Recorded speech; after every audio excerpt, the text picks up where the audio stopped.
Bonjour à toutes et à tous. Le sujet de ce podcast aujourd'hui concerne les paradoxes du runner. Tout d'abord, bienvenue sur notre chaîne Plume de Gaïa. Je suis Julie et avec ma sœur Daisy, nous avions à cœur de réaliser des podcasts sur le sujet des flammes jumelles, étant nous-mêmes sur ce parcours depuis plusieurs années. Nous remercions tous les abonnés fidèles à notre chaîne et bienvenue à toutes les nouvelles personnes qui découvrent nos podcasts.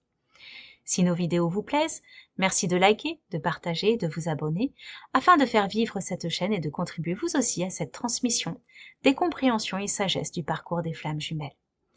Par ailleurs, nous sommes autrices aux éditions Erol dans l'univers de l'ésotérisme et de la spiritualité, depuis maintenant plus de 7 ans, et nous avons notamment écrit un livre et un oracle sur le thème des flammes jumelles que vous retrouvez partout en France, dans toutes les librairies, mais aussi sur les marketplaces. Alors aujourd'hui, le sujet de ce podcast concerne les paradoxes du runner.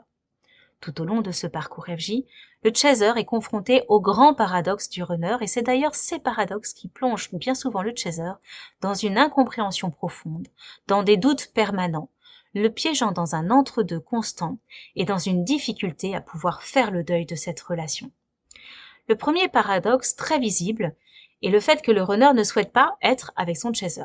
Mais pour autant, il continue de maintenir des échanges maîtrisés, espacés de manière régulière. Naturellement, chaque duo étant spécifique, les périodes de silence de runner peuvent être de quelques jours, de quelques mois ou de plusieurs années. Mais en tout cas, il revient toujours au contact du chaser régulièrement.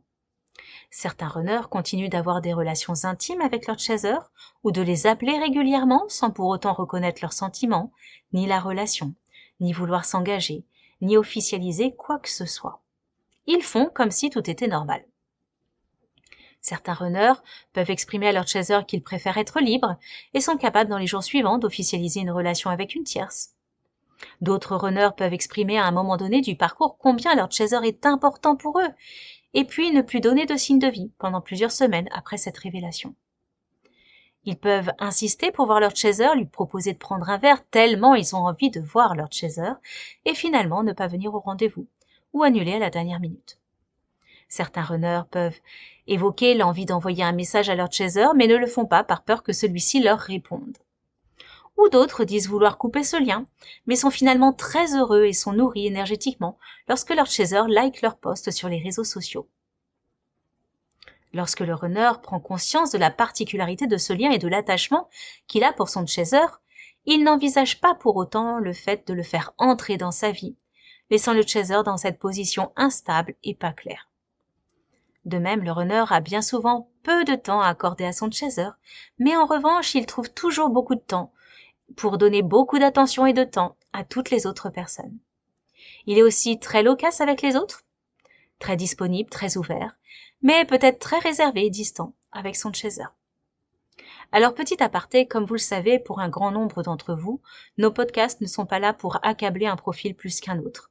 Notre philosophie est vraiment tournée vers la bienveillance et dans une grande compassion et compréhension de tout ce qui se joue derrière chaque profil d'attachement dysfonctionnel.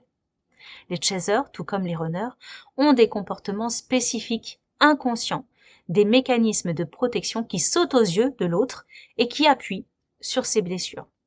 Chaque polarité a donc un grand travail de fond à effectuer et il n'y a pas une polarité plus reluisante qu'une autre. D'une certaine manière, nous avons tous à faire un gros travail sur soi.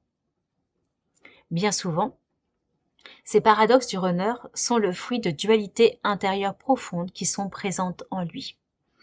Elles sont la résultante d'une lutte inconsciente entre le faux self, les élans du cœur du runner, mais aussi l'attraction énergétique. Et le runner ne se rend absolument pas compte de ces attitudes paradoxales et déconcertantes, tant que son propre travail sur lui-même n'est pas suffisamment abouti. Il a d'ailleurs le sentiment de faire les choses bien et ne veut en aucun cas faire s'ouvrir le chaser. Ne croyez pas, chers chasers, qu'ils font ça exprès pour vous agacer. Ils sont vraiment piégés dans un flou complet pendant très longtemps. Le runner ne ressent pas d'amour pour son chaser, mais il ressent une attraction qu'il ne comprend pas. Et ces effets chaud-froid du runner tourmentent longtemps le chaser, c'est vrai, tant que celui-ci demeure dans ses blessures d'abandon et de trahison. Car en effet, lorsque le chaser parvient à s'extraire de sa dépendance affective et à faire le deuil de ce qu'il attendait de cette relation avec son runner, il n'est plus ballotté par son jumeau. Il n'est plus ballotté par ces chauds-froids du runner. Cher chaser, ce parcours vous invite à pardonner à votre runner, mais surtout à instaurer vos propres limites dans le respect et l'amour de vous-même et dans le respect et la bienveillance vis-à-vis de votre runner. Je vous souhaite une belle fin de journée. À très vite.